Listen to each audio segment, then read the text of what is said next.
Commander Sarah Chen stood in the observation deck of Luna Base, watching the stars through the thick glass windows. 50 years had passed since aliens first came to Earth.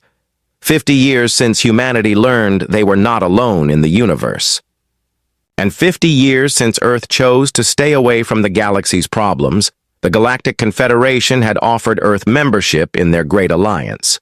They promised protection, trade, and knowledge beyond human dreams. But Earth's leaders said no. They wanted to watch and learn before jumping into something they did not understand. Now Sarah was glad they had made that choice.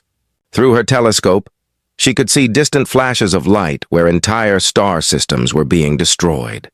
The galaxy was at war, and it was the worst war anyone had ever seen. 3 great powers fought each other across the stars. The Galactic Confederation claimed to fight for peace and order. The hegemony wanted to rule everything with an iron fist.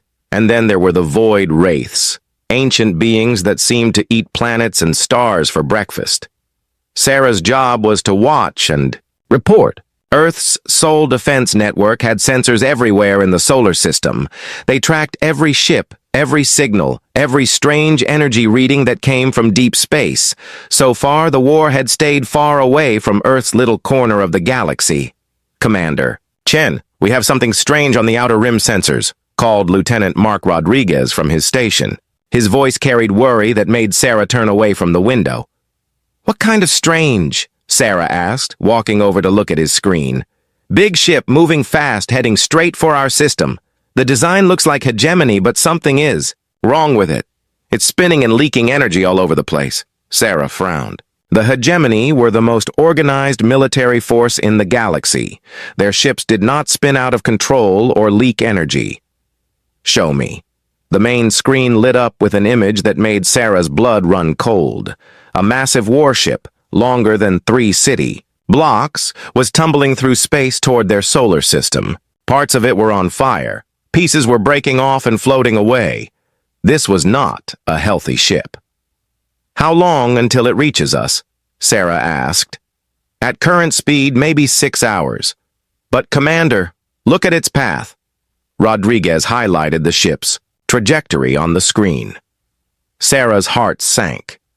The alien vessel was heading straight for Europa, one of Jupiter's moons. If it crashed there, the impact would be visible from Earth. Get me Admiral Torres on the secure line, Sarah ordered, and start tracking everything in our system. If one damaged ship can get this far, others might follow. While Rodriguez worked, Sarah studied the alien ship more carefully. She had seen hegemony vessels before in the intelligence reports. They were usually perfect examples of military engineering, smooth, deadly, and completely under control. This one looked like it had been through hell. The secure line crackled to life. Admiral Torres here. What's the situation, Chen? Sir, we have a damaged hegemony dreadnought entering our system. It's going to crash into Europa in about 6 hours. No response to our communication attempts. There was silence on the line for a long moment. Sarah could almost hear the Admiral thinking. Marcus Torres was a good man who had served Earth well during the isolation years. He understood that every decision could mean the difference between peace and war. Any signs of pursuit? Torres finally asked. Not yet, sir. But if someone did this much damage to a hegemony ship, they might still be out there. Agreed. I'm sending the rescue ship Mercy to intercept. You coordinate from Luna Base. And Chen? Be ready for anything. Our peaceful days might be ending. The next few hours passed in a blur of activity. The Earth ship Mercy raced toward the tumbling alien vessel, while Sarah coordinated rescue efforts from Luna Base. More sensors came online.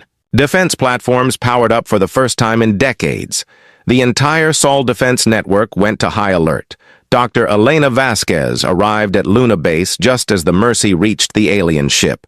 Elena was Earth's top expert on alien technology, a brilliant woman who had spent years studying the few alien artifacts that Earth had been allowed to examine. What do we know about the ship? Elena asked as she joined Sarah at the main console. Hegemony Dreadnought, probably their Crimson class. crew of about 3,000. But look at this. Sarah pointed to the energy readings on her screen. Whatever. Hit them. It didn't just damage the hull. It's like something sucked the life out of the ship itself. Elena studied the readings with growing concern. That's not possible. Hegemony power systems are completely isolated. Nothing should be able to drain them from the outside. Tell that to whoever attacked them, Sarah muttered. On the screen, they watched the Mercy extend its docking arms toward the alien ship. The human vessel looked tiny next to the massive hegemony dreadnought, but Earth's ships were built differently than the alien designs. Where alien ships were made for raw power, human ships were made to be clever. "Mercy to Luna Base," came Captain Lisa Park's voice over the radio. "We've docked successfully, beginning rescue operations. The alien ship's hull is intact, but there's almost no power anywhere. It's like a ghost ship." "Be careful in there, Lisa," Sarah replied. "We don't know what caused this damage. The rescue team found survivors deep in the ship's core, barely alive and huddled around emergency power cells." The alien captain was a hegemony officer named Vex Thalar, a lizard-like being with intelligent yellow eyes and scales that had turned pale from shock. When the human medics brought him aboard the Mercy, Vex Thalar grabbed Captain Park's arm with surprising strength. His translator struggled to convert his words into English, but the message was clear. "The shadows," he whispered. "The shadows that eat light itself. They have taken the heart. They know about your world now. The neutrality of Earth means nothing. To the hunger." Sarah felt a chill run down her spine as she listened to the transmission. "Captain Park, what is he talking about? What heart?" "There's something in their cargo bay," Park replied. "Some kind of device. It's giving off energy readings I've never seen before. Dr. Vasquez, you need to see this." Elena was already moving toward the shuttle bay. "I'm on my way. Sarah, keep monitoring deep space. If something was chasing this ship, we need to know about it." As Elena's shuttle raced toward the rescue site, Sarah expanded the sensor network to its maximum range. What she saw made her stomach drop. Far out on the edge of the solar system, space itself seemed to be bending and twisting. Something was coming through the darkness between stars. "Admiral Torres," Sarah called on the emergency channel. "We have multiple contacts approaching the system, but sir, they're not showing up as ships. The sensors are reading them as holes in space." "How many holes?" Torres asked grimly. Sarah watched the readings with growing dread. 12 confirmed, maybe more. And Admiral? "They're big. Really big." On Europa's ice fields, the hegemony dreadnought finally crashed in a shower of metal and fire. But by then, the real danger was already approaching Earth's outer defenses. The Void Wraiths had found something they wanted, and they were coming to take it. In the wreckage of the alien ship, Elena Vasquez stood before a device that hummed with impossible power. It was beautiful and terrible, like a piece of crystallized starlight wrapped in shadow. She did not know it yet, but she was looking at the key to the galaxy's salvation or its complete destruction. The war had finally come to Earth's door, and humanity's time of watching was over. Dr. Elena Vasquez had seen many strange things in her career studying alien technology, but nothing had prepared her for what lay in the cargo bay of the crashed hegemony ship. The device sat in the center of the room like a frozen star, beautiful and terrible at the same time. It was about the size of a car, but its shape seemed to change when she looked at it from different angles. Sometimes it looked like a crystal, sometimes like a flower made of light, and sometimes like something that hurt her eyes to stare at directly. Energy patterns danced across its surface in colors that had no names. "What do you think it is?" asked Captain Park, who had stayed to help with the investigation. "I have no idea," Elena admitted. "But whatever it is, it's not like anything in our databases. The energy output is off the charts, but it's completely stable. It's like it's sleeping."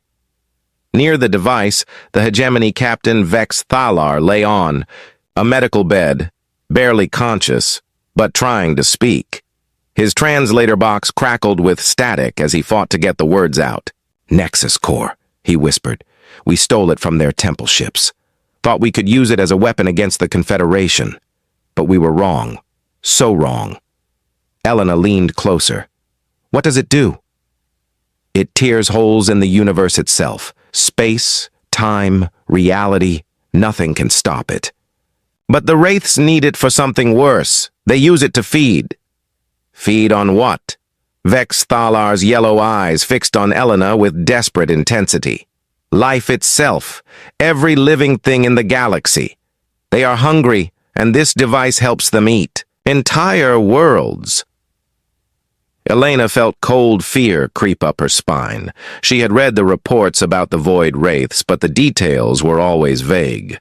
The alien powers spoke of them like natural disasters rather than enemies you could fight.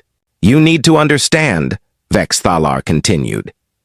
"The Wraiths are not like us. They were the first intelligent beings in this galaxy, millions of years ago. But something happened to them. They became pure hunger, pure need. Now they consume everything. They touch."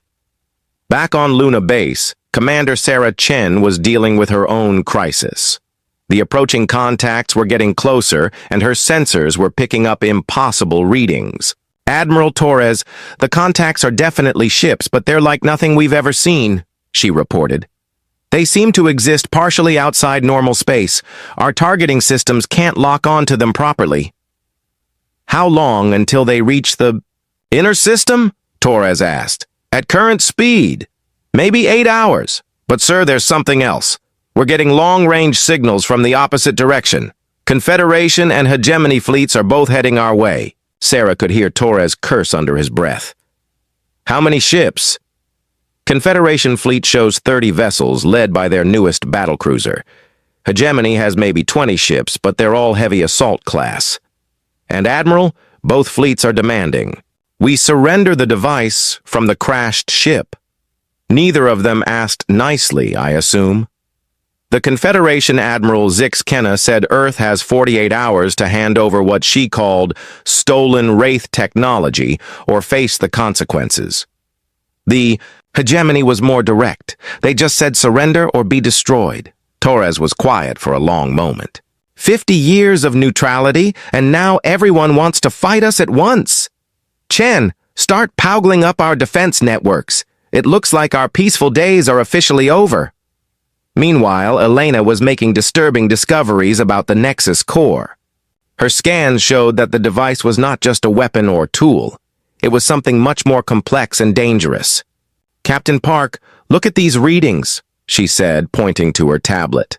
"The device isn't just giving off energy, it's connected to something, like it's part of a larger network." "Connected to what?" "I think it's linked to other devices like it scattered across the galaxy. And there's something else." Elena's voice dropped to a whisper. "I'm picking up voices." "Voices?" Elena adjusted her equipment and played back the audio. What came through the speakers was unlike anything they had heard before. It was not language exactly, but something deeper. Pain and fear and desperate crying, all mixed together into a sound that made both humans feel sick. "What is that?" Park asked. "I think it's the people the Wraiths have consumed. Their voices are trapped in this network, calling out for help." Vex Thalar struggled to sit up on his medical bed. "You hear them too? We thought it was just our imagination. But the voices have been growing stronger ever since we stole the core." Elena felt a terrible understanding begin to form in her mind. "The Nexus core isn't just a weapon. It's like a storage device. The Wraiths use it to keep the consciousness of everyone they consume." "Why would they do that?" Park asked. "Maybe they need the minds as well as the bodies. Maybe consciousness itself is part of what they eat." Before anyone could respond, alarms began blaring throughout the crashed ship. Elena's equipment showed massive energy spikes coming from deep space. "Luna. Base to all rescue teams. came Sarah's urgent voice over the radio. "The approaching contacts just dropped out of whatever dimension they were traveling through. We have 12 Void Wraith vessels entering the outer system. All teams return to base immediately." Elena looked at the Nexus core with new understanding. "They're not just coming for the device. They're coming because the device called to them. It's like a beacon." "Then why did the hegemony steal it in the first place?" Park asked. Vex Thalar laughed bitterly. "Because we thought we were clever. We thought we could reverse engineer it and use its power against our enemies. We did not understand that taking it would mark us for destruction." Elena began packing her equipment quickly. "We need to get this device to a secure location. If the Wraiths want it this badly, we can't let them have it." "But what can Earth do against forces like that?" Park asked. "We've stayed out of galactic politics for 50 years. We don't have the military power to fight off 3 different fleets." Elena paused in her packing. "Maybe we don't need to fight them the same way they fight each other. Earth has developed technologies that the galaxy has never seen. We've had 50 years to work on our own solutions to problems." As they prepared to evacuate the crashed ship, Elena took one last look at the Nexus core. The device seemed to pulse with its own heartbeat, and for a moment she could swear she heard the trapped voices more clearly. They were not just crying in pain. Some of them were trying to warn her about something.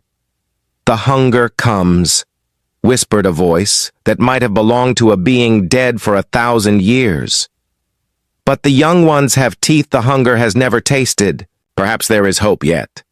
Elena did not understand the words, but they filled her with strange determination. Earth had chosen isolation not out of fear, but out of wisdom. Now it was time to discover if that wisdom would be enough to save not just humanity, but everyone the Wraiths had marked for consumption. The galaxy's 3 most powerful forces were converging on Earth's solar system, and hidden in a crashed ship on Europa was a device that might hold the key to ending a war that had raged for centuries. But first, humanity would have to prove they deserved to hold that key. Admiral Marcus Torres stood in the command center of Earth's primary defense station, watching 3 separate fleets approach his home system. In his 30 years of military service, he had never imagined he would face a situation like this. "Status. Report," he ordered. Commander Chen's voice came through clearly from Luna Base. "Confederation fleet has 28 ships in standard battle formation. They're holding position near Saturn and demanding we surrender the Nexus core. Hegemony. Fleet is smaller but more aggressive. 18 heavy destroyers pushing hard toward Jupiter. And the Void Wraiths?" "What about the Wraiths?" "Sir, they're not following any formation we understand. 12 vessels that barely register on our sensors, moving through space like they're swimming through water instead of flying." Torres nodded, grimly. "What's our defensive status?" "All defense platforms are online. Ghost Fleet is ready for deployment. But Admiral, we've never tested our equipment against alien technology in actual combat." Torres understood her concern. For 50 years, Earth had developed its own unique approach to space warfare. While the galaxy's great powers built bigger and bigger ships with more powerful weapons, Earth had focused on mobility and stealth. Their ghost ships used quantum phase technology that allowed them to slip between dimensions. They could appear inside an enemy vessel's shields, strike with devastating quantum torpedoes, and disappear before return fire could hit them. But the technology had never been tested against real opponents. "Sir," called Lieutenant Rodriguez from his sensor station, "the Confederation fleet is hailing us." "Put them through." The main screen lit up with the image of Admiral Zix Kenna, a tall alien with blue skin and too many eyes. Her expression was one of barely controlled patience. "Earth vessels," she began, in accented but clear English. "I am Admiral Zix Kenna of the Confederation Navy. You have in your possession a device of immense danger. For the safety of the galaxy, you must surrender it immediately." Torres stepped forward. "Admiral, I am Marcus Torres of the Sol Defense Network. Earth is a neutral world. We did not seek this device, nor do we wish to be involved in your war." "Neutrality," is a luxury you can no longer afford. Zix-Kenna replied coldly. The Nexus core is too dangerous to remain in the hands of a primitive species. Surrender it now, and the Confederation will guarantee Earth's protection. And if we refuse, then you will face the consequences of harboring galactic threats. The transmission ended abruptly. Torres was not surprised when another communication came through immediately, this time from the Hegemony fleet. The Hegemony commander was a massive creature that looked like a cross between a bear and a tank. His name was War Leader Crux, and he did not bother with diplomacy. "Earth animals," he growled. "You have something that belongs to the Hegemony. Return our property, or we will take it from your corpses." "That device was stolen from the Void Wraiths," Torres replied. "It doesn't belong to anyone. It belongs to whoever has the strength to hold it.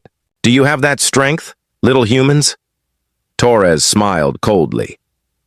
"We're about to find out." Both alien fleets began moving toward Earth at the same time. Torres had hoped to avoid fighting, but it seemed the galaxy's great powers were determined to treat Earth like a minor obstacle instead of a sovereign world. "All ships," Torres announced on the fleet frequency. "Execute Ghost Protocol. Show these aliens what happens when they underestimate humanity." Around Jupiter and Saturn, space began to shimmer as Earth's ghost ships activated their phase drives. To the alien sensors, it looked like the human vessels were simply vanishing. Aboard the Confederation flagship, Admiral Zix-Kenna stared at her tactical display in confusion. "Where did they go?" "Unknown, Admiral," her sensor officer replied. "All human ships have disappeared from our screens." The Hegemony fleet was having the same problem. War Leader Crux roared in frustration as his targeting computers failed to lock onto the human vessels. "Cowards! They run from battle!" Both alien commanders learned the truth when quantum torpedoes began exploding inside their ship's shield. Barriers. The human vessels had not run away. They had shifted into phase space, allowing them to pass through normal matter like ghosts. Commander Sarah Chen piloted the ghost ship Defiance directly through the hull of a Confederation cruiser, emerging in the ship's reactor chamber.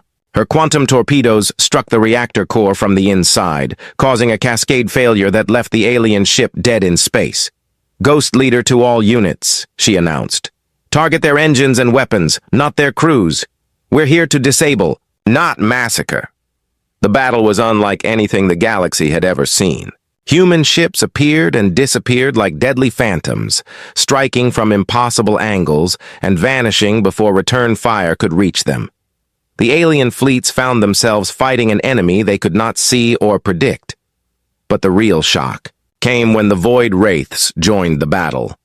Their dark ships moved through space like living shadows, and when they touched the alien vessels, terrible things began to happen. Torres watched in horror as a Hegemony destroyer simply stopped moving. Its lights went out one by one, and its hull began to turn black as if something was draining the life from the metal itself. "All ships, stay clear of the Wraith vessels," he ordered. "We don't know what they're capable of." The answer came quickly enough. The Void Wraiths were not interested in the human or alien fleets. They wanted only the Nexus core, and they were willing to consume everything in their path to get it. A Confederation battlecruiser tried to ram one of the Wraith ships, hoping to destroy it through direct impact. Instead, the alien vessel seemed to be absorbed into the dark hull of the Wraith ship. The screams of its crew echoed across all radio frequencies before cutting off suddenly. "Jesus," whispered Lieutenant Rodriguez. "What are those things?" Torres was beginning to understand why the galaxy's great powers had been losing their war against the Void Wraiths. These were not enemies you could fight with conventional weapons or tactics. They existed partially outside normal space, just like Earth's ghost ships, but they used that ability to consume rather than protect. "Commander Chen," Torres called on the secure channel, "can our phase weapons affect the Wraith ships?" "Testing. Now, Admiral," came her reply. The Defiance materialized near one of the Wraith vessels and fired a full spread of quantum torpedoes. To everyone's surprise, the weapons struck home, causing the dark ship to recoil and emit a sound like a dying star. "Direct hit," Chen announced. "Whatever these things are, they're not immune to quantum weapons." For the first time since the battle began, Torres felt hope. Earth's unique technology could hurt the Void Wraiths, something neither the Confederation nor the hegemony had been able to accomplish. But the Wraiths were learning too. As more human ships attacked them, the dark vessels began to adapt their defenses. Some of Earth's torpedoes began to pass harmlessly through their hulls, as the Wraiths shifted deeper into phase space. The battle reached its climax when Admiral Zix Kenna's flagship and war leader Crux's command ship both found themselves under attack by the same Wraith vessel. Facing destruction, the two alien commanders did something unprecedented. They called for a ceasefire. "Earth vessels," came Zix Kenna's transmission. "The Confederation requests immediate assistance against the Wraith threat." A moment later, Crux's voice joined the channel. "The hegemony also requests aid. These shadow creatures are a threat to all life." Torres looked around his command center at the faces of his crew.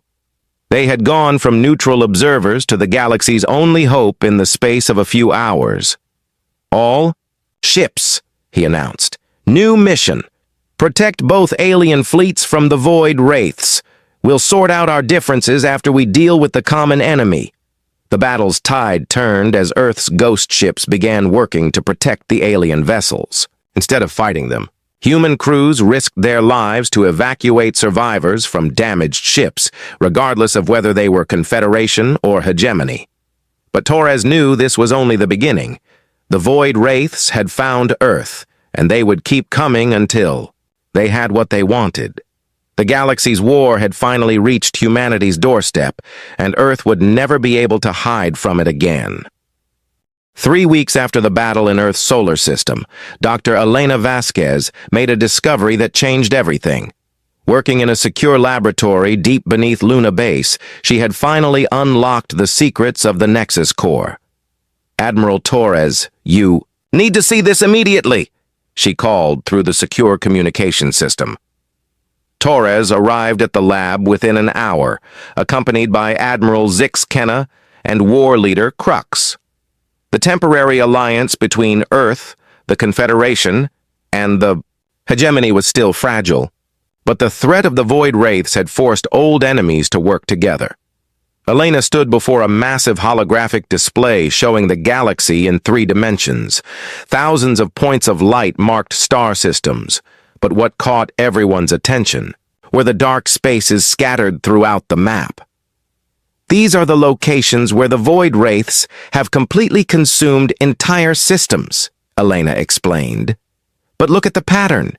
She highlighted the consumed areas, and a clear structure emerged. The dark zones formed a spiral pattern leading from the outer rim of the galaxy toward its center. "They're not attacking randomly," Torres realized. "They're following a plan." Exactly. And the Nexus Core isn't just a weapon or a storage device. It's a map. Elena touched a control, and new information appeared on the display. The device contains the locations of every intelligent species in the galaxy, past and present. It's like a cosmic cookbook for the Wraiths. War leader Crux growled in anger. "You mean they know where every world is? Every species?" "Worse than that. The core shows me that they've been planning this consumption for millions of years. They've been studying each species, learning their weaknesses, preparing for the perfect time to strike."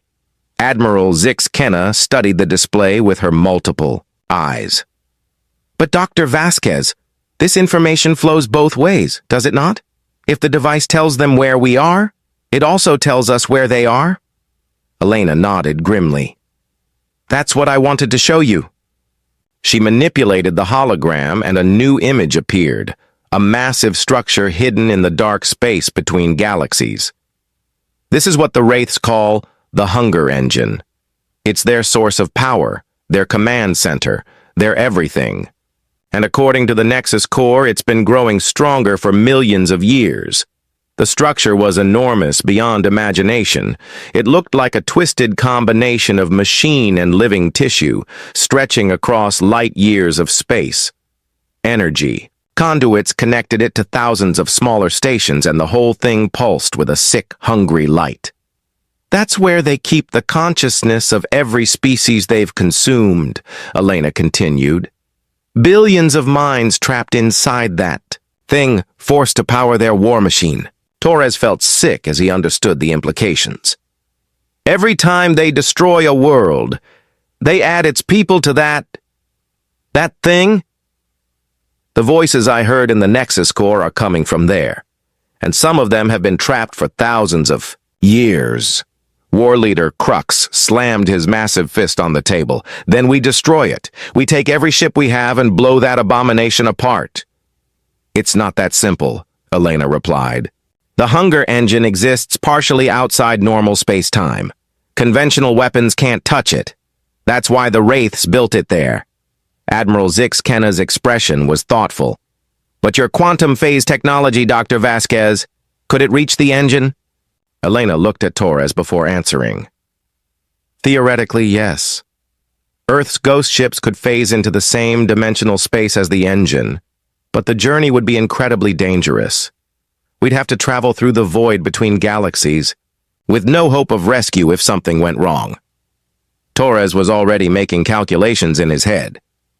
How many ships would we need? The engine is protected by hundreds of Wraith vessels. We'd need a fleet large enough to fight our way through their defenses and still have enough ships left to assault the engine itself. The Confederation can provide 50 ships, Admiral Zix-Kenna offered. The hegemony will commit 30 of our finest destroyers, Crux added. Torres nodded. And Earth will provide our entire ghost fleet, 25 ships with phase capability. But even if we succeed in destroying the engine, what happens to all the trapped consciousness inside it? Elena had been working on that problem as well. I think I can modify our consciousness transfer technology to free them. It would be like performing surgery on the galaxy's largest brain, but it might be possible. Before anyone could respond, alarms began sounding throughout Luna Base. Commander Sarah Chen's voice came over the intercom. Admiral Torres to the command center immediately. We have multiple Void Wraith ships approaching the outer system. The Edinburgh group rushed to the command center where Chen was coordinating the defense. The main screen showed 12 dark vessels moving through space toward Earth. They're not attacking, Chen reported. They're just waiting, like they're studying us. Elena understood immediately. They know we have the Nexus Core. They're probably trying to figure out how much we've learned from it. Can they access the device remotely? Torres asked. I don't think so, but the longer we keep it, the more likely they are to launch a full-scale assault to get it back. Torres made a decision that would change the course of the galactic war. Then we don't give them the chance. Admiral Zix-Kenna, War Leader Crux, how quickly can you assemble your fleets? The Confederation ships can be ready in 48 hours, Zix-Kenna replied. The hegemony needs only 1 day, Crux growled. Good. Dr. Vasquez, can you have your consciousness transfer equipment ready by then? Elena nodded, though she looked nervous. I'll need to test it first. If something goes wrong inside the hunger engine, we could accidentally wipe out billions of minds instead of freeing them. Then we'd better make sure nothing goes wrong, Torres said grimly. Over the next 2 days, the greatest fleet in galactic history assembled around Earth. Confederation cruisers worked alongside hegemony destroyers, while Earth's ghost ships prepared for a journey into the unknown. Old enemies shared intelligence and supplies, united by the threat that had terrorized the galaxy for too long. Dr. Vasquez worked around the clock to modify her equipment. The consciousness transfer technology had originally been designed to move human minds between artificial bodies. Scaling it up to handle billions of alien consciousnesses would push the technology to its absolute limits. The hardest part, she explained to Torres, is that we don't know what kinds of minds we'll find in there. Some might be so damaged by centuries of captivity that they can't be saved. Others might be so alien that our equipment can't interface with them properly. Do your best, Torres replied. Even if we can only save some of them, it's better than leaving them all trapped. As the fleet prepared to depart, Elena made one more disturbing discovery. Deep in the Nexus Core's data, she found references to Earth that dated back thousands of years. Admiral, she called Torres to her lab urgently. The Wraiths have been watching humanity for a very long time. Look at this. The hologram showed Earth's history from an alien perspective. The rise and fall of civilizations, the development of technology, the growth of human population, all of it had been monitored and recorded by the Void Wraiths. They were planning to consume us, Elena said quietly. But something changed their minds. According to this data, they decided we were more useful as a development project than as food. What kind of development project? They wanted to create the perfect prey species, something intelligent enough to provide rich consciousness when consumed, but also capable of developing specific technologies that would make the harvest more efficient. Torres felt cold anger building in his chest. They were grooming us, like farmers preparing livestock. But they made a mistake, Elena continued. By encouraging our independence and our tendency to develop unique solutions to problems, they accidentally created the one species capable of fighting them on their own terms. Our phase technology? That, and our ability to work together despite our differences. Look around this base, Admiral. Confederation, hegemony, and human crews working side by side. The Wraiths never learned how to do that. They only know how to consume. Torres looked out at the assembled fleet and felt a grim satisfaction. The Void Wraiths had spent millions of years preparing to consume the galaxy. But in trying to create the perfect prey, they had created their own hunters. Signal the fleet, he ordered. It's time to end this war. The journey to the Hunger Engine took 3 weeks through the dark void between galaxies. Admiral Torres had never seen space so empty and cold. No stars, no planets, no signs of life. Just endless darkness stretching in all directions. The combined fleet of over 100 ships traveled in tight formation, with Earth's ghost ships providing scout patrols. Every day they detected more Void Wraith vessels shadowing them, but the enemy did not attack. They seemed to be waiting for something. They're hurting us, Commander Sarah Chen reported during one of the daily briefings. Every time we change course, they adjust their positions to push us back on track. They want us to reach the engine, Dr. Elena Vasquez realized. But why? War Leader Crux growled from his position at the conference table. Perhaps they are confident in their defenses, or perhaps it is a trap. Admiral Zixkenna's multiple eyes focused on the tactical display. Or perhaps they need us for something. Dr. Vasquez, is there anything in the Nexus Core about why they might want us to come to them? Elena had been studying the device constantly, during their journey, learning new secrets every day. There's something about a convergence. The Wraiths believe that consuming our combined fleets will give them enough power to begin harvesting the entire galaxy at once. How much power could they possibly need? Torres asked. According to this, they've been preparing for something called the Great Feeding. Instead of consuming one world at a time, they want to drain entire star systems simultaneously. But they need consciousness from species with specific abilities to make it work. Elena brought up a new hologram showing the 3 allied species. Confederation minds for their organizational abilities, hegemony consciousness for their military instincts, and human awareness for our adaptability and problem-solving skills. They want to turn us into a weapon, Chen realized. A cosmic-scale weapon for consuming the galaxy. Torres felt sick, but also angry. Then we make sure they never get the chance. All ships, prepare for battle. We're going to hit that engine. With everything we have. When they finally reached the Hunger Engine, the sight was worse than anything the holographic displays had shown. The structure was massive beyond belief, a twisted combination of metal, flesh, and pure energy that stretched across space like a cancer. Thousands of Void Wraith ships surrounded it in perfect defensive formations. But what made everyone feel truly afraid were the voices. Even through the vacuum of space, they could hear the screams and cries of billions of trapped minds calling out for help. "All hands, this is Admiral Torres," he announced to the entire fleet.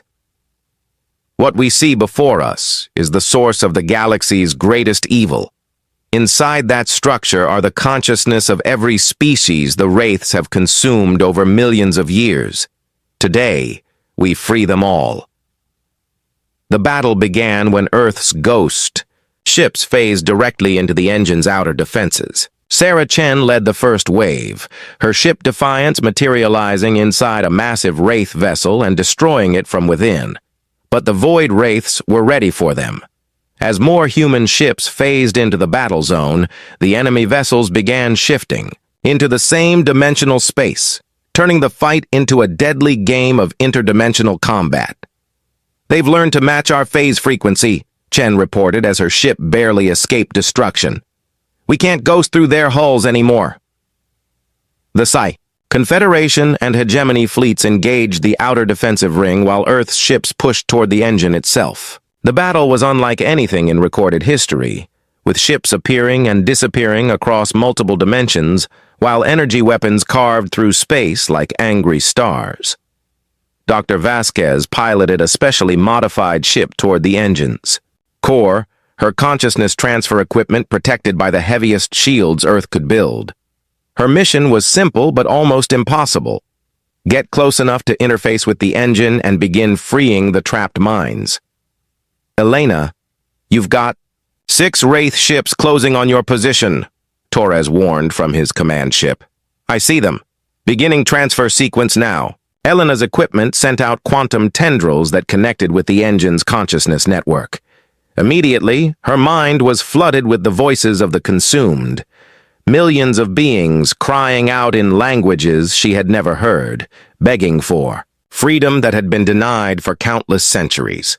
But among the chaos, she found organized thoughts. Some of the trapped consciousness had been working together, planning and preparing for this moment.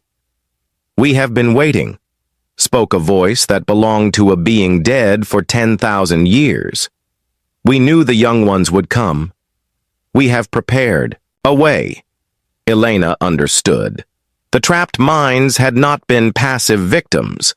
They had been sabotaging the engine from within, weakening its defenses and creating vulnerabilities that could be exploited. "All ships," she called on the fleet frequency. "The engine's core is protected by a quantum barrier, but the trapped consciousness have created gaps in it. I'm sending you the coordinates now." Around her, the battle raged as Confederation and Hegemony ships fought desperately to keep the Wraith forces away from Elena's position. War Leader Crux's destroyer rammed directly into a Wraith ship twice its size, buying precious seconds for the human doctor to complete her work. Sarah Chen's ghost ships phased in and out of the engine's structure, following the coordinates Elena provided. Each quantum torpedo strike weakened the barriers holding the consciousness in place. "Transfer at 30%, Elena reported. "I'm starting to free them, but the process is destabilizing the entire engine." The hunger engine began to convulse as millions of minds suddenly found themselves free after eons of captivity. Some immediately departed for whatever afterlife awaited them. Others chose to help with the battle, turning the engine's own weapons. "Against the Void Wraiths, transfer at 60%. The engine is coming apart." Torres made a command decision. "All ships, full assault on the core. We end this now." The combined fleet converged on the engine's heart as Elena's equipment reached maximum capacity. The consciousness transfer process was like watching the birth of a new galaxy as billions of minds suddenly broke free from their prison. Among them were the Void Wraiths themselves, or rather, what they had once been before hunger transformed them into monsters. Elena saw their true history in those final moments, a proud species that had made a terrible choice long ago when faced with extinction. "They were like us once," she whispered to Torres. They chose survival over everything else, and it consumed them. The engine's core finally cracked under the combined assault. Quantum fire erupted across space as the structure that had powered galactic genocide for millions of years finally collapsed. The remaining Void Wraith ships simply stopped moving as their source of power died. In the aftermath, as rescue ships searched for survivors and the freed consciousness departed for their final rest, Elena made one last discovery. A few of the original Void Wraith minds had chosen to remain, accepting her offer to learn how to exist without consuming others. Can they be trusted? Admiral Zix Kenna asked. They were the first intelligent species in this galaxy, Elena replied. They have knowledge that could help us prevent this from ever happening again. But more importantly, they want to try being something other than hungry. The journey back to the galaxy took a month, but it was a celebration rather than a retreat. The three fleets had accomplished something impossible. They had ended a war that had raged for centuries and freed billions of trapped souls. When they finally reached Earth's solar system, Torres stood on the observation deck of Luna Base and looked out at the stars. They seemed brighter somehow, as if the galaxy itself was healthier with the hunger engine destroyed. So what happens now? Sarah Chen asked, joining him at the window. Now we figure out how to live in a galaxy without the Void Wraith threat, Torres replied.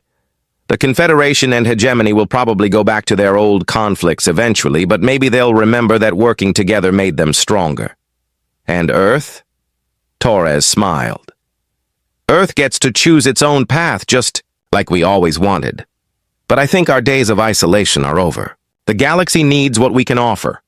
Not our technology or our military power, but our ability to bring enemies together and find solutions no one else thought possible. Elena Vasquez joined them, carrying a small device that glowed with soft light. The consciousness transfer is complete. Every trapped mind has been freed, and the former Void Wraiths have agreed to help us establish monitoring stations to make sure nothing like the Hunger Engine is ever built again. As the three humans watched, ships from across the galaxy began arriving in Earth's system. Not as invaders or conquerors, but as allies and friends. The species that had learned to stand apart had become the species that brought everyone together. Earth had stayed out of the galactic war by choice, but when trouble finally came to their door, they had proven that sometimes the best way to end a fight is to change the rules entirely. Instead of trying to win through force, humanity had won through understanding, cooperation, and the stubborn refusal to give up on anyone, even their enemies. The galaxy would remember that lesson for a very long time. The hallways of the Confederation flagship Eternal Harmony gleamed with an unnatural perfection that still made Captain Frank Miller uncomfortable even after 3 years aboard. The massive vessel housed representatives from over 50 alien species, but Frank often felt more alone here than he ever had back on Earth. He straightened his blue diplomatic uniform as he approached the large doors to the War Council chamber. The guards, tall, four-armed Jurians with scaled skin that shimmered under the soft lighting, stared at him with their usual mixture of distrust and curiosity. "Captain Miller," the guard on the left said, "you understand the observation protocols?" Frank nodded. He understood them all too well. "I will not speak unless directly addressed. I will not offer tactical suggestions. I am present only as Earth's mandated witness." The words tasted bitter in his mouth. The door slid open, revealing a circular room with a massive holographic display in the center. Around it stood or floated the military leaders of the Galactic Confederation's primary species. Frank took his assigned seat at the far edge of the room, the one with the poorest view of the tactical display. Lieutenant Kate Walsh was already there, her red hair pulled back in a tight bun, her face carefully neutral. But Frank knew her well enough to see the tension in her shoulders. She had been the youngest tactical officer ever to graduate from the North American Military Academy, and being relegated to silent observer status was a constant frustration. "They're losing," she whispered as Frank sat beside her. "The Vraxians took Outpost Delta 9 yesterday," Frank replied quietly.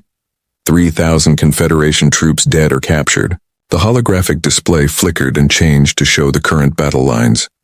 The Vraxian Empire's forces, represented by red markers, had pushed deep into Confederation space in just 3 months of fighting. Blue Confederation positions were rapidly retreating from the outer systems. Admiral Genthar, the 7-foot-tall Arcturian who served as Supreme Commander of Confederation forces, raised one of his 4 hands for silence.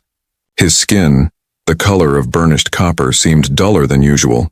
Frank recognized the signs of stress. "The Vraxian advance continues unabated," Genthar announced. "Their 3rd Fleet has broken through our defenses at the Regulus sector. We anticipate an attack on the Sirius Junction within 15 standard days." A murmur went through the assembled leaders. If the Vraxians took the Sirius Junction, they would have direct access to the Confederation's core worlds. Frank felt Kate shift beside him. She was writing something on her datapad.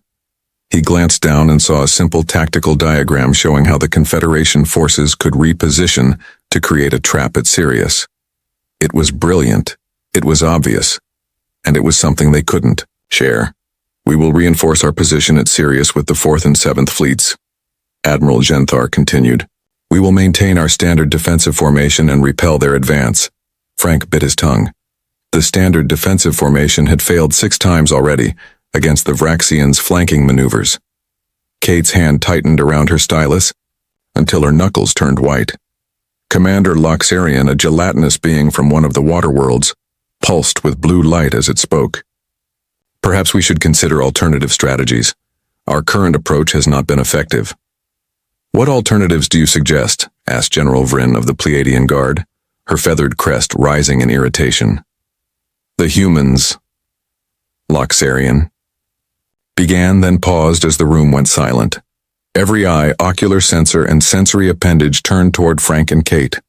"The humans have experience with this type of warfare. Perhaps their input would be valuable." General Vryn's feathers flattened against her skull. "We all remember why humans were banned from participating in Confederation military actions.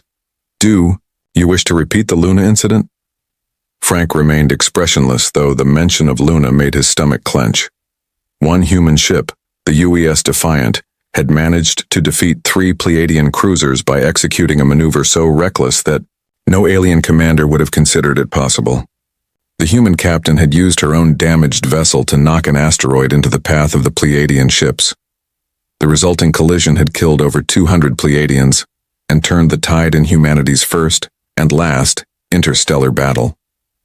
"That was 50 years ago," Loxarian countered, "and we are losing this war." Admiral Genthar raised his hand again. "The ban on human military participation was unanimously approved by the Security Council. It cannot be overturned in this chamber. We will proceed with the established strategy." The meeting continued for another hour, with various commanders reporting on their sectors and receiving their orders. Frank and Kate dutifully recorded everything, though they knew their reports back to Earth would change nothing. Humanity was part of the Confederation but excluded from its defense. As the meeting ended and the commanders filed out, Frank was surprised to feel a hand on his shoulder. He turned to find Admiral Genthar standing behind him. "Walk with me, Captain Miller," the Admiral said, his deep voice quieter than usual.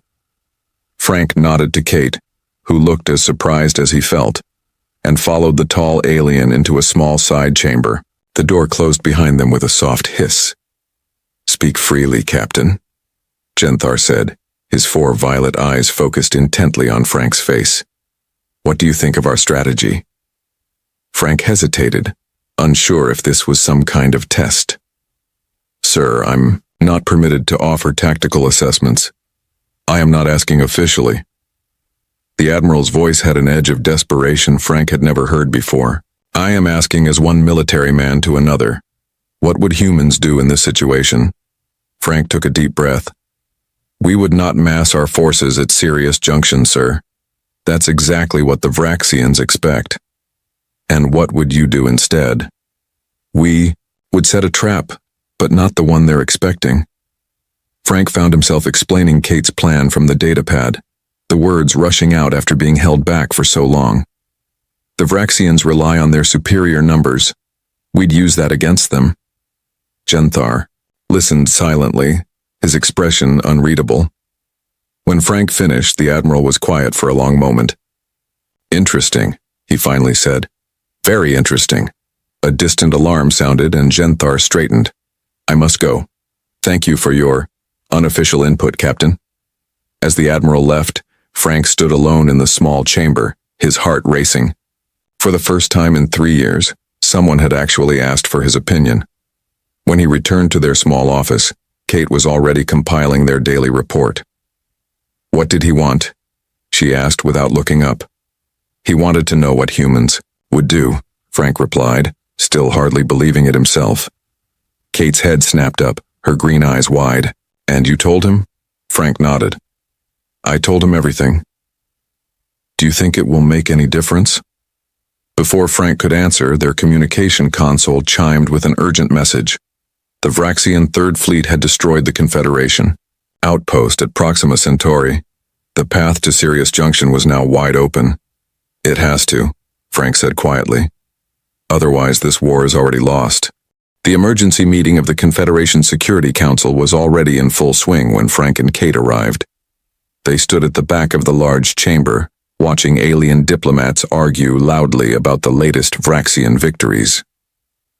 "3 fleets, destroyed in less than a week," said Representative Korn, a small avian being whose feathers were ruffled in distress. "The Sirius Junction could fall any day now." Admiral Genthar stood at the center of the chamber, his copper skin now looking almost gray with exhaustion. "Our conventional tactics have failed against the Vraxian advance. We must consider alternatives." The room went quiet. Frank felt his heart rate quicken. "What alternatives?" asked Ambassador Lyrixian of the Phaedon Republic. The tall, thin alien's translucent skin revealed the rapid flow of blue fluid through his veins, a sign of agitation in his species. Admiral Genthar's 4 violet eyes briefly found Frank at the back of the room. "I propose we formally consult with human military experts, not as combatants but as strategic advisors." The chamber erupted in protests. Ambassador Lyrixian's voice rose above the others. "Have you forgotten the Luna incident? 1 human ship defeated 3 of our cruisers by crashing an asteroid into them. Their tactics are reckless and unpredictable." "Their tactics are effective," Genthar countered, "and at this moment, effectiveness is what we need." Kate leaned close to Frank. "Is this really happening?" she whispered. "I think my conversation with the Admiral made an impression," Frank replied quietly. The debate continued for hours. Frank and Kate stood silently, protocol forbidding them from speaking unless directly addressed. Finally, a vote was called. By the narrowest margin possible, the Council approved the formation of a human advisory unit with severe restrictions. Their recommendations would be reviewed by Confederation Command before implementation, and humans would remain prohibited from direct combat. As the Council members filed out, Admiral Genthar approached Frank and Kate. "Captain Miller, Lieutenant Walsh, report to my command center in 1 hour. Bring your tactical assessments. All of them." Exactly 1 hour later, Frank and Kate entered the Admiral's private command center. They were surprised to find 2 other humans already there. General Lisa Ortega and Commander Daniel Blackwood had been secretly transported from Earth at the Admiral's request. Lisa Ortega was a legend, the architect of the unified Earth defense strategy that had impressed the Confederation during first contact. Her dark hair was streaked with gray, but her eyes were sharp and alert. Daniel Blackwood was younger, with a reputation as Earth's most brilliant naval tactician. "Captain, Lieutenant." General Ortega nodded at them. Seems we're finally being asked to the dance. Admiral Genthar gestured to the large tactical display, showing the current state of the war. The red markers of Vraxian forces had pushed alarmingly close to the center of Confederation space. "We have limited time," the Admiral said. "The Vraxians will reach Sirius Junction within days. I need your assessment and recommendations immediately." For the next several hours, the 4 humans reviewed battle data and identified critical weaknesses in Confederation tactics: predictable attack formations, reluctance to sacrifice resources, and inflexible command structures.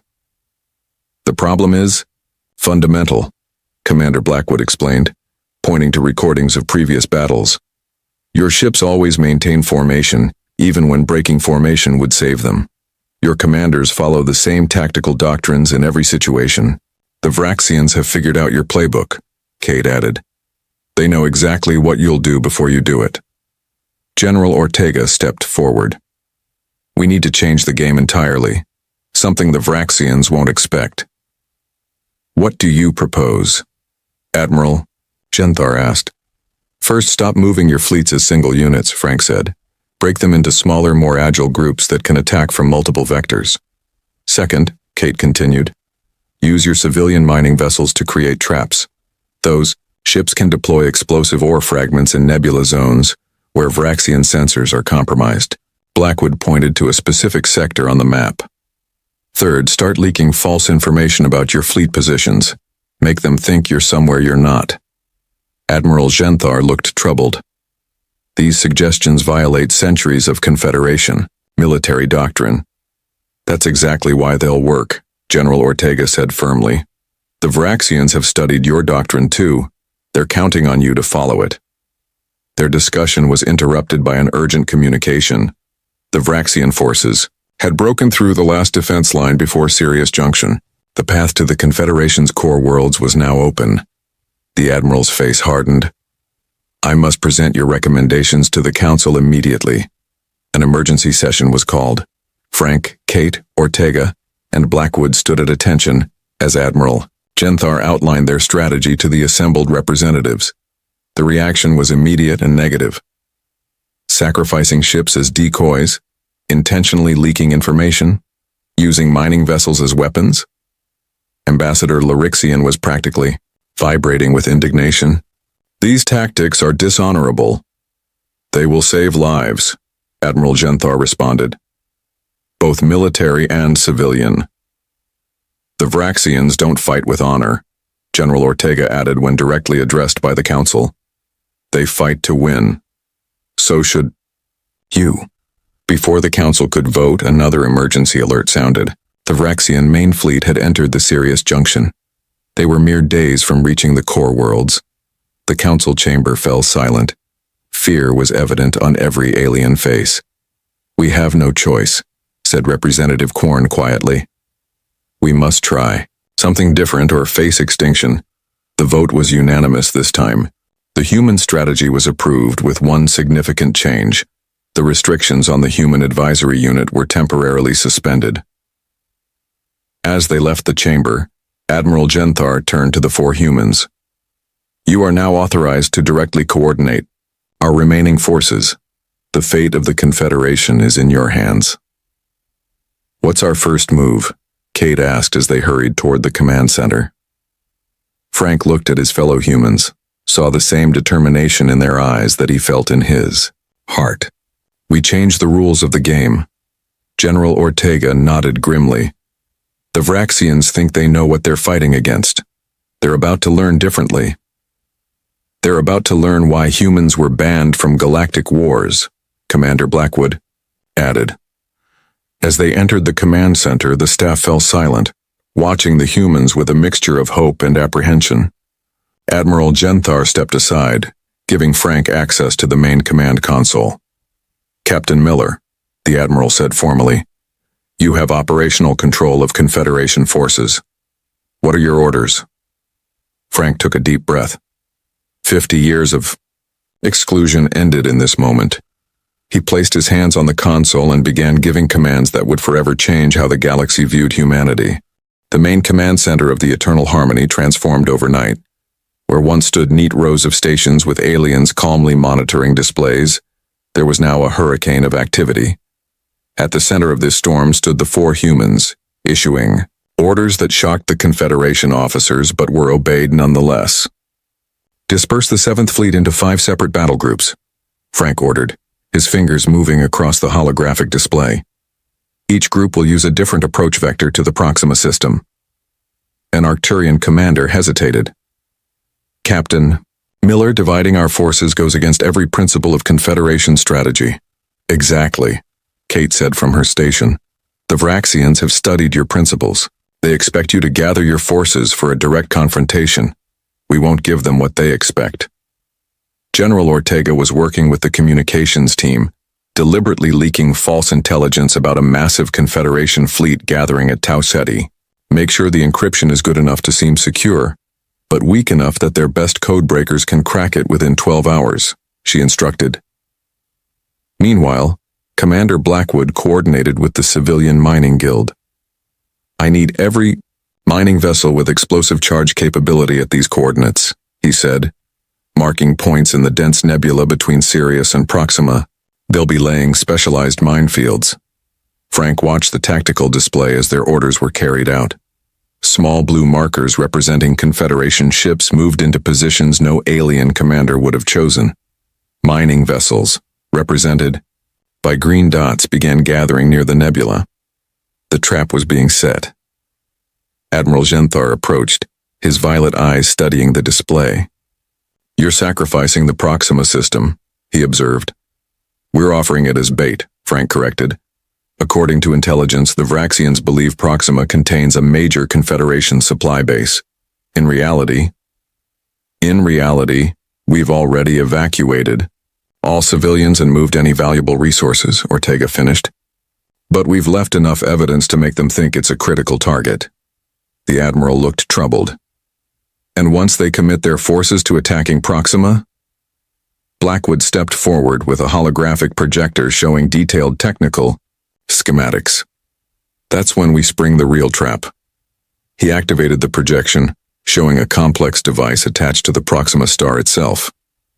This is an experimental gravitational technology, he explained. Originally designed for stellar research, we've modified it to create a localized space-time distortion when triggered. Not powerful enough to damage the star, but enough to catch their entire fleet in a space-time bubble where normal propulsion and weapons won't function properly, Kate finished. They'll be sitting ducks for our scattered forces to pick off one by one.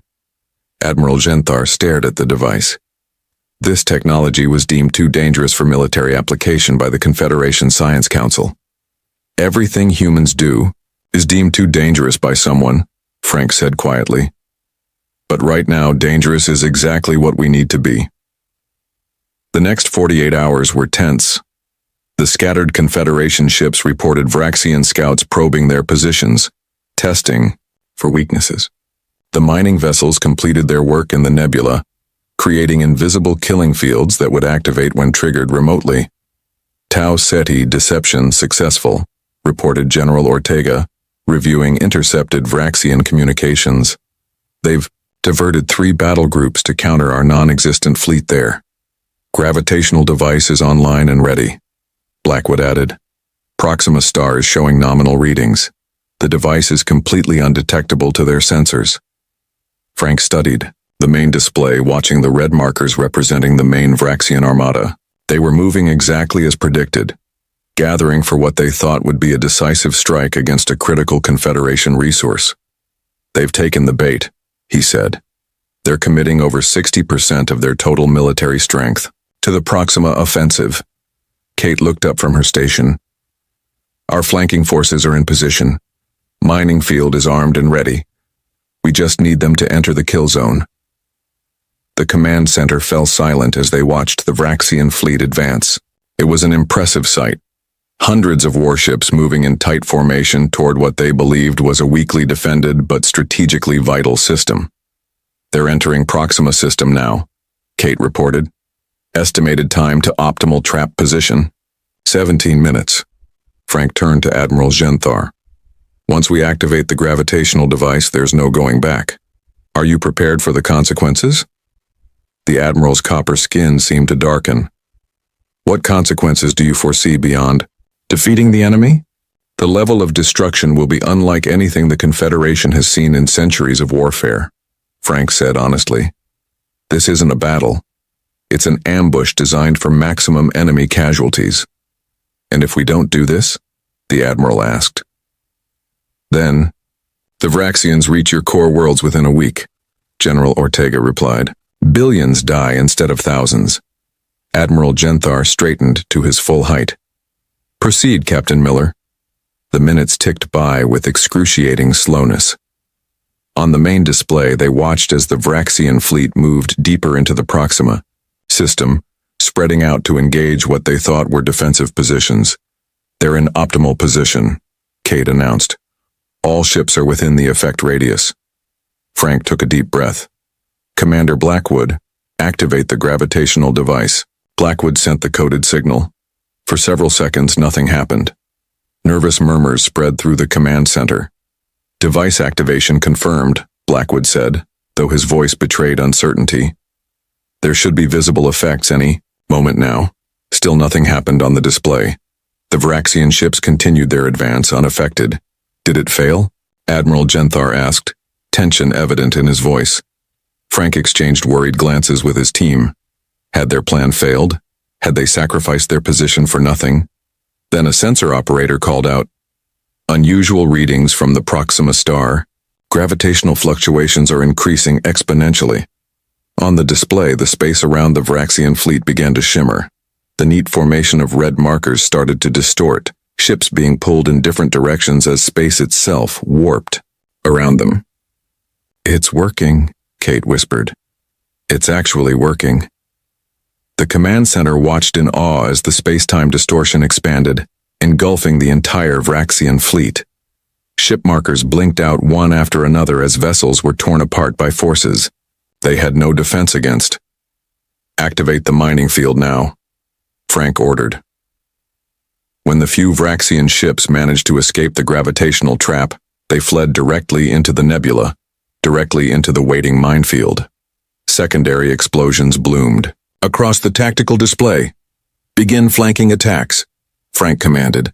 The scattered Confederation forces converged on the disoriented remnants of the once mighty Vraxian armada.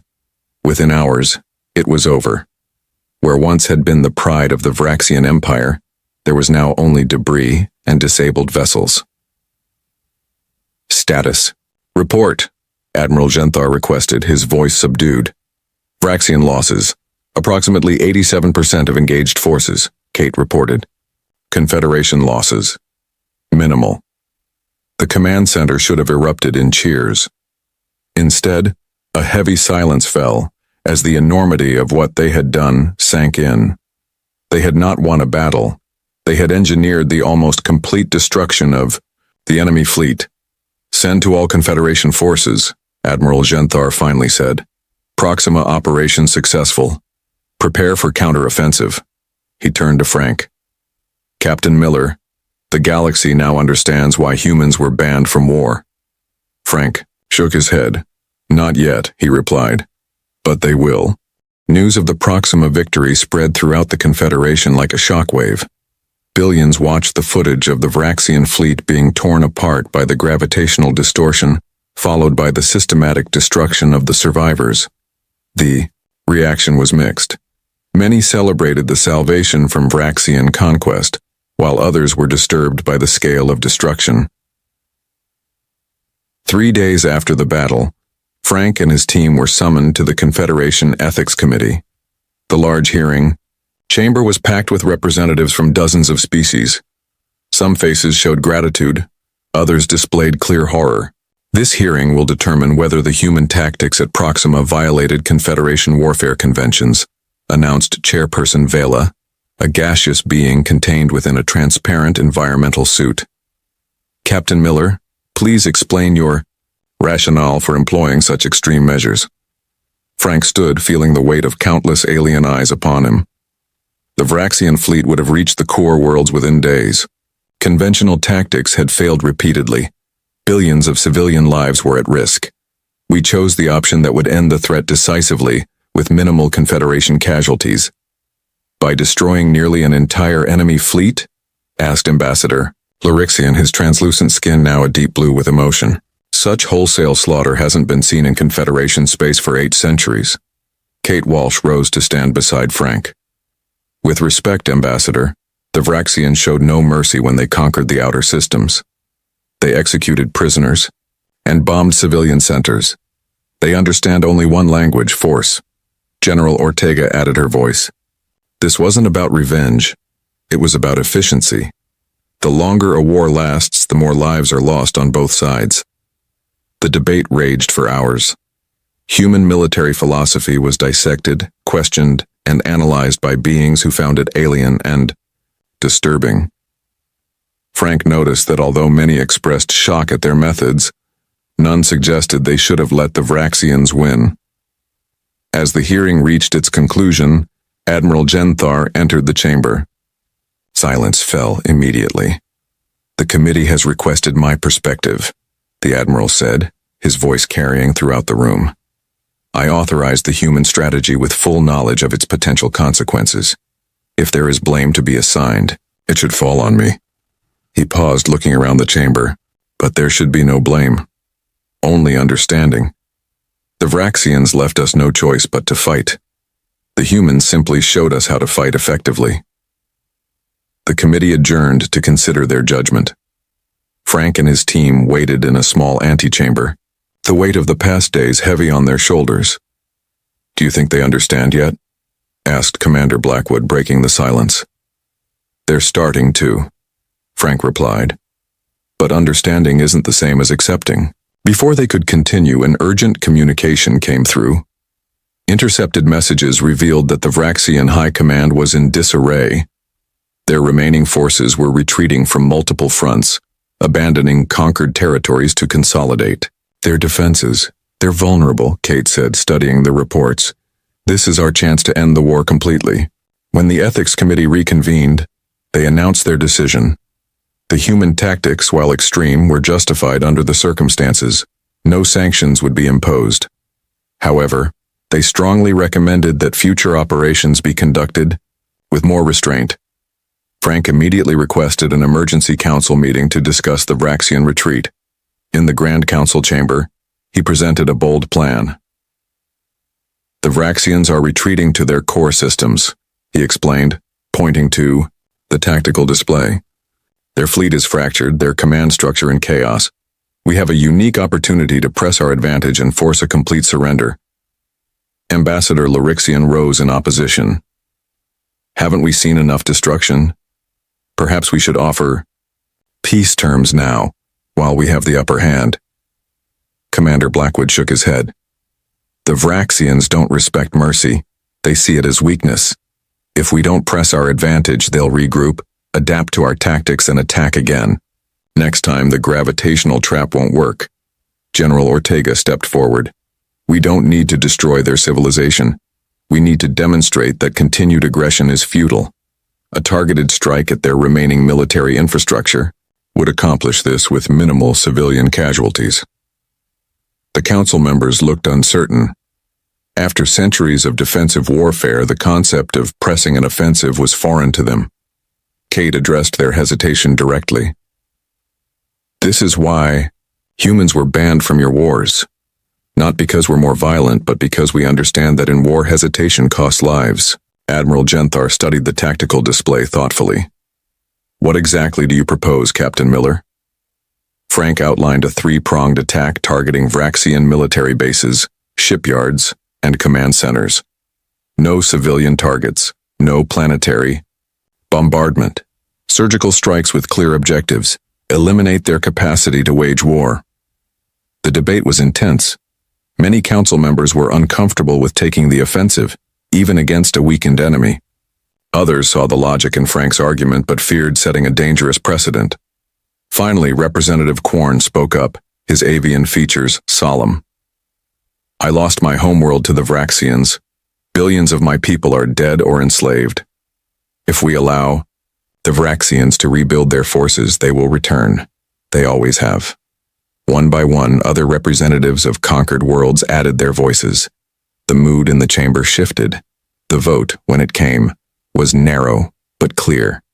The council authorized a limited offensive operation designed by the human team, but they added a significant stipulation. Frank, Kate, Ortega, and Blackwood would directly oversee the implementation from the flagship Eternal Harmony. As they left the chamber, Admiral Genthar pulled Frank aside. "You realize what this means?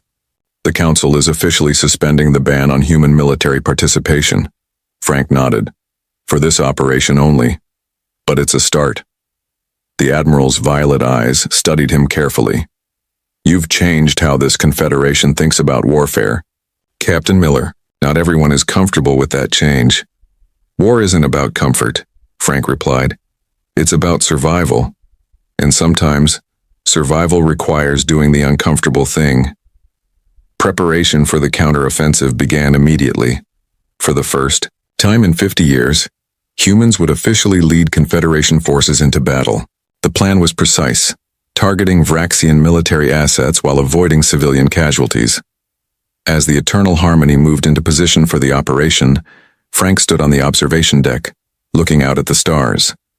Kate joined him, her face reflecting the same mix of determination and concern he felt. "Do you think they'll ever truly understand us?" she asked quietly. Frank considered this. They understand that we're effective. They understand that we can win their wars for them, but do they understand why we fight the way we do?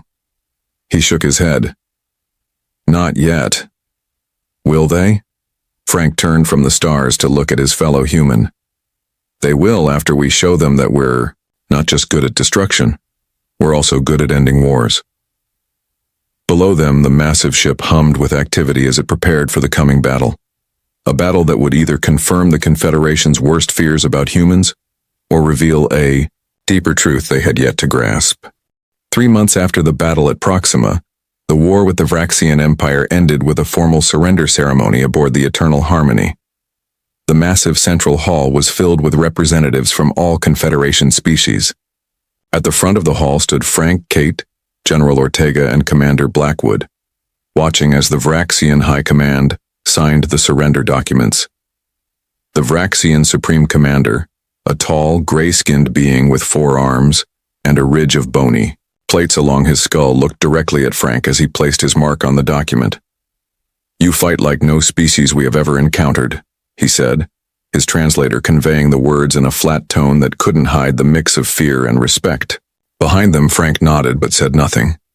The Vraxian surrender was unconditional.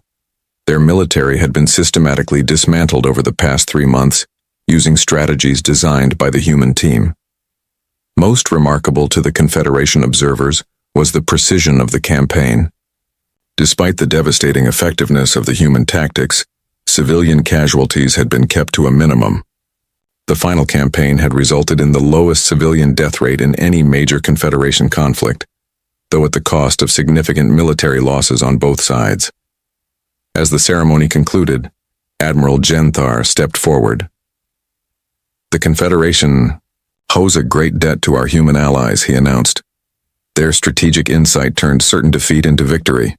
His 4 violet eyes scanned the crowd before settling on the human team. Today, the Confederation Security Council has voted to establish a permanent Human Strategic Advisory Division. Human officers will be integrated into all major military planning departments. Murmurs spread through the hall. This was more than anyone had expected. It was a complete reversal of 50 years of policy. Furthermore, the Admiral continued, the ban on human participation in galactic conflicts is hereby formally rescinded. Frank felt Kate stiffen beside him. This was what they had worked for, what Earth had wanted since joining the Confederation. Yet the Admiral's next words showed that the Confederation had not abandoned all caution. Human military participation will be governed by a new set of guidelines and ethical oversight protocols, Genthar explained. These protocols have been developed in collaboration with Earth's governments to ensure that the unique human approach to warfare is applied responsibly. Later, during the victory celebration, Admiral Genthar presented each member of the human team with the Confederation's highest honor, the Stellar Cross, never before awarded to a human. As the celebration continued around them, the Admiral drew Frank aside to a quiet corner. "There is something I wish to tell you, Captain Miller. Something that has been classified for 50 years. Frank waited, curious. "The ban on human military participation was never about what your people might do to others," Genthar said quietly. "It was about what contact with human military philosophy might do to us." Frank's brow furrowed. "I don't understand." "Most Confederation species evolved as cooperative groups," the Admiral explained. "Even our predator species hunted in packs with clearly defined roles. War, for us, has always been about establishing dominance or defending territory, a larger version of natural competition. He gestured toward the celebration, where aliens of countless species mingled. But humans, your species evolved differently. You were prey animals who had to become predators to survive. You don't fight to dominate. You fight to end the fight as quickly as possible. Frank began to understand. The ban wasn't about protecting others from us.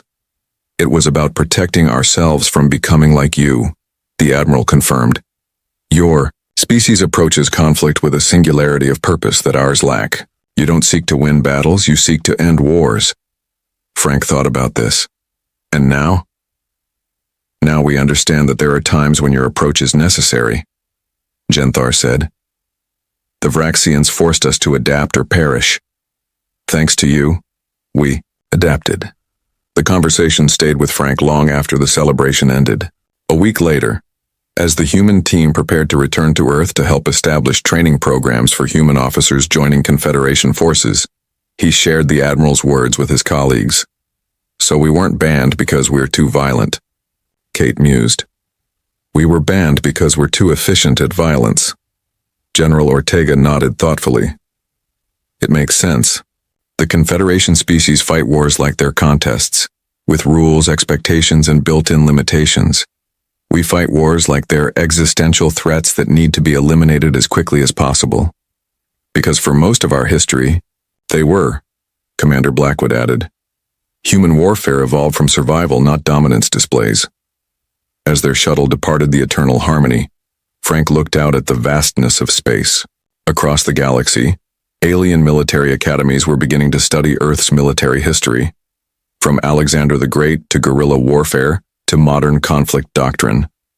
They were learning that humans weren't banned because they were too violent, but because they had mastered the art of ending conflicts quickly and decisively. The galaxy had misjudged humanity's warrior nature. Humans weren't warmongers, they were reluctant warriors who, once committed, fought with a singular purpose: to end the fighting. When the shuttle docked at Earth's orbital station, they were greeted by government officials eager to hear about the new opportunities for humans in Confederation defense. Frank listened to their excited questions about technology sharing and strategic positions, but his mind was elsewhere. He thought about the new doctrine that was already taking shape in Confederation military theory, based on human approaches to conflict, decisive engagement with minimal prolongation. The Confederation was adapting, incorporating human efficiency while tempering it with their own ethical frameworks. That evening, Frank stood on the balcony of his apartment, looking up at the stars. Kate joined him, handing him a drink. "Do you think we've changed them?" she asked. "Yes," Frank replied. "And they've changed us too. Our approach was effective, but their concern for ethical boundaries wasn't wrong." Kate nodded. "So what happens now?" "Now we teach them everything we know about ending wars quickly," Frank said, "and they teach us everything they know about preventing wars altogether." He raised his glass toward the stars, where the Confederation fleet was still visible as tiny points of light. "It wasn't human aggression the galaxy feared," he said quietly. "It was human efficiency." Kate raised her glass as well. "To efficiency, then?" "To peace through efficiency," Frank corrected. "Because that's what humans do best. We find the most direct path to peace, even if that path leads through war." Above them, the stars glittered in a galaxy that now understood exactly why humans had been banned from galactic wars, and why perhaps that ban had been a mistake all along.